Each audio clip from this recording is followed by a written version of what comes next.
Hi everyone, it's game week 9 in the Premier League this weekend. We look ahead to every single game and we've got a prediction for every single game too. Before I go ahead with our predictions and tips for the 10 matches, just let me tell you that Whatacca.com is a fantastic website for anyone who likes placing bets on football, especially if you enjoy an accumulator bet. You can sign up to our email database and get free emails delivered to your inbox every morning where we've got a tip that afternoon or evening. We've got lots of really good information on there to help you enjoy online betting in a responsible way, but also make the most from all of your betting, the best markets for an ACCA, all of that sort of information. And we've got a pretty strong track record as well. So check us out at whatacca.com and let's dive into the first match of this coming weekend, game week 9. That takes place at the Emirates Stadium, a relatively quick turnaround for Arsenal, who drew 2-2 with Crystal Palace on Monday night. They take on Aston Villa, and our prediction for this game is BTTS, yes, both teams to score. The reason for this is that Aston Villa have scored in every single Premier League game this season, apart from their 3-0 defeat at Stamford Bridge. But away from home, they do concede a lot of goals. In fact, they concede an average of 2 goals on the road at the moment. Arsenal have scored in the last 3 games. They're quite attack-minded under Mikel Arteta, especially at home. So we see a relatively high-scoring game here. We think the easiest way to play this is BTTS, yes.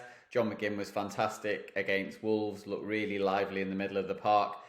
Dean Smith's side always seem to create plenty, but they can be porous at the back, as they showed when they lost 3-2 against Wolves last weekend. Moving into Saturday's games, we've got Chelsea against Norwich first up. Chelsea are in the decimal odds. Chelsea are 1.16 to win this match, which obviously isn't a sort of price that's going to be exciting many people, but you can change that 1.16 into 1.61 if you back Chelsea and both teams to score. No, there's a reasonably strong argument for doing this on the basis that Norwich have drawn blanks in the last 2 games. Daniel Farke has decided to go back to basics with the Canary side, who lost their first 6 matches of the season. They're really struggling down there at the moment. Surely their game plan will be to just try and nullify Chelsea and hope to take advantage of potentially tied legs after that Champions League match against Bruges, but we just think Chelsea, that they're a brick wall, whoever play in that defensive 3, and the way that they managed to keep a very lively Brentford team out last weekend suggests they shouldn't have too many difficulties stopping Norwich on this occasion. Moving over to Selhurst Park, we've got Chelsea. We haven't got Chelsea. We've got Crystal Palace playing at Selhurst Park. They're up against Newcastle. We're going to go for over 2.5 goals in this game. In 5 of the last 6 Crystal Palace matches, there's been over 2.5 goals. They played out a couple of 2-2 draws recently. They came from 2 goals down to draw with Leicester, and they drew 2-2 with Arsenal on Monday, where they probably should have won the game and were denied at the death. Newcastle, they don't have any wins on the board this season. Steve Bruce may or may not still be in charge. He probably will be, on the basis I don't think Newcastle are in anything close to appointing a successor or deploying a strategy for a long-term vision. So either way, we think Newcastle under Bruce are obviously quite attack-minded, and the team will go out and sort of in search of goals. And Callum Wilson is back for them, which bodes well from an attacking point of view, as we're playing with St. Maximin. But over 2.5, I think, is probably the best way to play this one. Everton are up against Watford in the next game. Struggled to find a decent betting angle on this one. I just wanted to get against Watford, really. Don't really rate the Hornets very much. Don't really rate Claudio Ranieri as a manager, especially in this situation. I think the home win's relatively fair price, especially if you're looking to put selections in an accumulator. Everton did lose at home to West Ham last Sunday, but previously to this, they saw off teams like Norwich, Burnley and Southampton, teams that probably are as good as, if not slightly better than Watford. So I think, all things considered, even though Calvert-Lewin and Richarlison may be missing again, we still think that Everton should probably have too much over 90 minutes against a Watford side who have lost 3 of their 4 away games, and the only victory came away to Norwich in what was quite an even tussle. Next up at Ellen Road, Leeds against Wolves. I think it's worth having a punt on Wolves in this game. They're a big price. Leeds are probably too short for this game. Wanderers came from 2 goals down at Villa Park to win 3-2. Bruno Lage has really sort of got his team playing some really good football. I know it's a little bit of a smash and grab raid against the Villa, but Adama Traore looked really lively in that game, and Raul Jimenez didn't start, and he'll start this game as well. So yeah, they've won the last 3. 2 of them were away. Leeds created so little against Southampton in their last game. They're just really short on the goals at the moment, really. And yeah, I'd be happy to take Wolves for this game. And if you want a bit of insurance, you can take Wolves on the draw no bet market, and hopefully that would win for you. Next game's at St Mary's between Southampton and Burnley. We're going under 2.5 goals in this one. This is a pretty easy under 2.5 goals prediction insofar as that Southampton have only scored 4 goals in 4 home games, but they're pretty tight defensively. Burnley have only managed 5 goals all season in their 8 matches played. Burnley will set up to try and not lose this game. Southampton played out a tight match last week against Leeds and won 1-0. All roads point to under 2.5 goals, really. Nothing more to say on that one. Brighton against Man City. We're also going for under 2.5 goals in this one, which may come as something of a surprise. But much as Manchester City have a reputation for attacking football and scoring lots of goals, 4 of their last 5 matches have featured under 2.5 goals, the exception being the game at Anfield, which finished in a 2-2 draw. Similarly, 6 of Brighton's 8 matches have finished under 2.5. Graham Potter's team are relatively pragmatic and fairly hard to break down as well. They're obviously riding high and they've had a succession of draws, but they generally keep things tight and they're just tough to score against. So I think in this sort of game, with City having had a European engagement, it could be quite a tight opening to the game. And even if City find a way to win, you know, they only beat Burnley 2-0 last week, and another result like that would do them fine here. So under 2.5, I think, is the way to play this one.